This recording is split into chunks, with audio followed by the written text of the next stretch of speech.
शिमला पार सारी पिनिया ये सुंदर बेटी। शिमला पार सारी पिनिया ये दुलरती बेटी।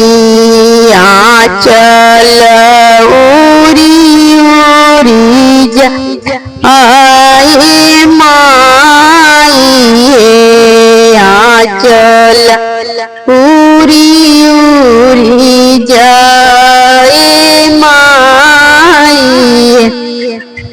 अपनी मालिया बारा मिलन अपना पापा।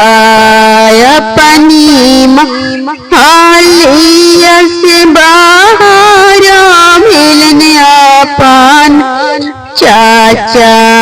ले हूँ बेटी आंचल समारा माँ आई है। ले हूँ बेटी आंचल समारा माई। कैसी मिली पापा आंचल समारी वजी। कैसे मिली पापा आंचल समारी वजी। चन लागी रूसल हथन दामा दामाई है।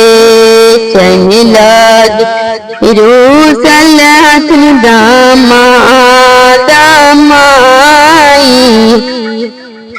जय बहिनी पटना सीटी लाई बई सोने के चैन। जय बहिनी पटना सीटी लाई बई सोने के चैन। रूसल रूसल दामाद के मान में माई है। रूसल दामाद के मनाई में माई। शिमला पहाड़ सारी पिनलन सुंदरा बेटी। आंचल